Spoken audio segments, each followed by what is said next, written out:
विजय जी, एक मसला और सामने आया है। ये आज शाम को अपने पार्टी कार्यकर्ताओं से बातचीत कर रहे थे, संवाद कर रहे थे और संवाद करते हुए इन्होंने कुछ दिलचस्प बातें कही हैं। एक नज़र डालते हैं जरा, सेकंड पैरा ही यहाँ ले लेते हैं। केजरीवाल ने कहा कि हम लोग जेल जाने से नहीं डरते हैं। मैं एक बार 15 दिन जेल में रह करके आया हूँ। अंदर ठीक ठाक इंतजाम होता है, इसलिए जेल जाने से आप भी नहीं डरिए।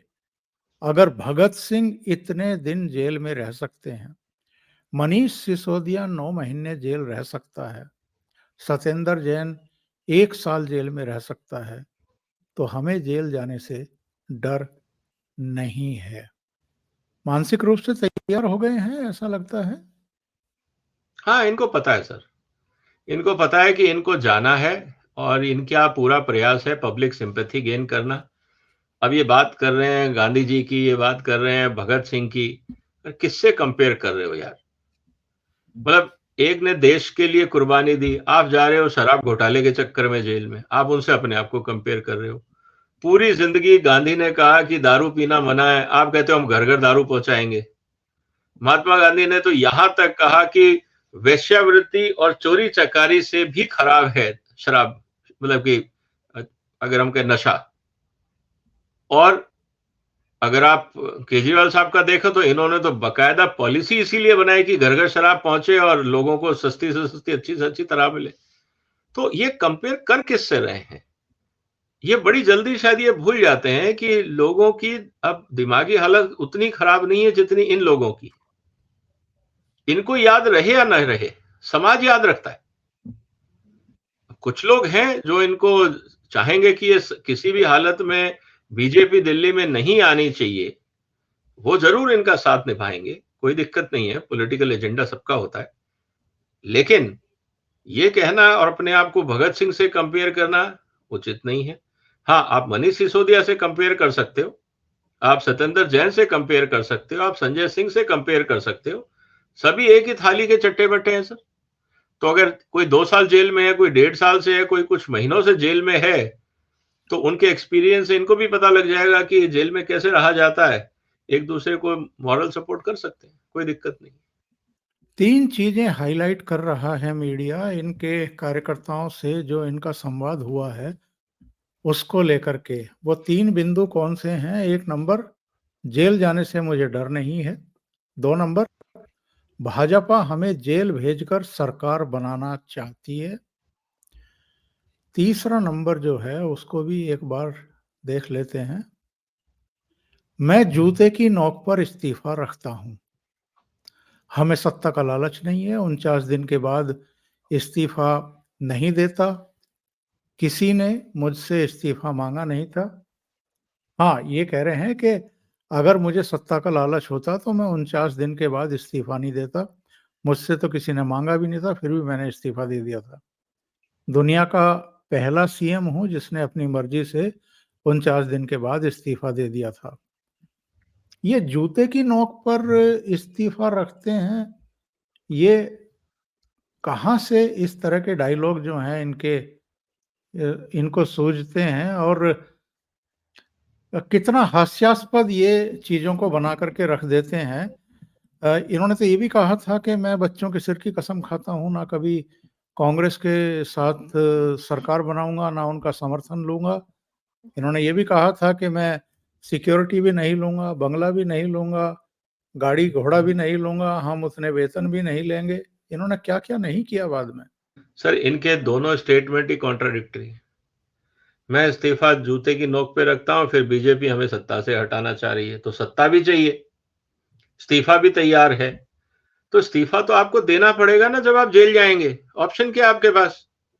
आप जूते की नोक पे रखें या थाली में सजा के दें, कोई फर्क नहीं पड़ता। देश का कानून, संविधान आपसे इस्तीफा दिलवाएगा और आप उसकी भूमिका आज से बना रहे हैं कि देखिए मैं तो परवाह नहीं करता था, मैंने तो इस्तीफा पहले दिन से तैयार रखा हुआ था। ये तो वास्तव में इस्तीफा इनको तैयार रखना चाहिए, क्योंकि किसी भी दिन समन आ गया और ये अरेस्ट हो गए तो उस दिन वो कागज काम आ जाएगा। लेकिन ये अपने कार्यकर्ताओं में, जिसे कहते हैं ना, उंगली कटा के शहीद घोषित होने वाली बात है ये, कि देखिए साहब मैं बहुत बड़ा शहीद हूं, मैंने सत्ता छोड़ दी। अरे छोड़ी क्या, मजबूरी थी। आपको अगर छोटे घर में नहीं रहने में बड़ी आसानी थी तो शीश महल बनवाने के लिए आपने सारे कानून ताक पे रख दिए। आपने हर वो काम किया जिसके खिलाफ आपने पार्टी खड़ी की थी। तो ये तो दुनिया देख रही है ना सर। ये कब तक ऐसा चलेगा? ऐसे लोग तो बहुत आए समाज में। कौन पॉलिटिशियन कहता है कि मैं करप्ट हूं? मेरे को बता दो। कौन पॉलिटिशियन है जो ये कहता है मुझे, मैं सत्ता का भूखा नहीं हूं लेकिन कुर्सी किसी को नहीं छोड़नी? अगर ऐसी ही मारामारी है तो रोज ये पंजाब सरकार की एयर टैक्सी लेके कैंपेन करने क्यों निकल जाते हैं अगर कुर्सी नहीं चाहिए तो सवाल इस बात का है कि आप जनसेवा करिए ना। किसने मना किया आपको? आप दिल्ली की ही सेवा करते। आप हॉस्पिटल की बात कर रहे हैं। कल ही केजरीवाल ने खुद ही ट्वीट किया है, जब किसी ने कहा था गुरु तेग बहादुर हॉस्पिटल के अंदर टॉयलेट ओवरफ्लो हो रहे हैं, गंद मचा हुआ है, सफाई नहीं हो रही है, तो कहते हैं मैं किसी को भेजता हूं। तो इनका सिस्टम क्या काम कर रहा है? इनका हेल्थ मिनिस्टर क्या कर रहा है? तो कहना बड़ा आसान है। आज आप चले जाइए, आज ही मैं आपको बता देता हूं, आप चले जाइए डिफेंस कॉलोनी की सड़कों में गड्ढे हैं, पानी भरा हुआ है, दिल्ली का पॉश एरिया है। तो ये कहने से थोड़ी होता है सर। इनके घर के बिल्कुल सामने दिल्ली सरकार की डिस्पेंसरी है। इनके घर के, जब ये घर से नीचे उतरते हैं, सड़क के दूसरी तरफ जहां पे येलो फीवर का टीका लगता है, आप जाके वहां कंडीशन देख लीजिए, क्योंकि मैं गया हूं वहां, मैं इसलिए बता रहा हूं आपको।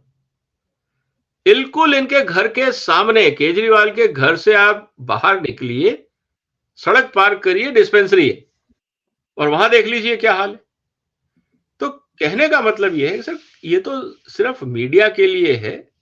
बाकी हकीकत जो लोग दिल्ली में रहते हैं वो जानते हैं। पॉल्यूशन पे इन्होंने बड़े लंबे वादे किए थे, उसका क्या हुआ? दिल्ली का पानी की हालत ये है कि आप पी नहीं सकते। बगैर दिल्ली में आरओ वाटर लगाए, आरओ सिस्टम लगाया, पानी नहीं पी सकते। ये तो क्वालिटी ऑफ वाटर दिल्ली से हमें मिल रहा है। तो कहने का मतलब ये है कि ये सब चीजें कहने की अलग होती हैं, हाथी के दांत दिखाने के और खाने के।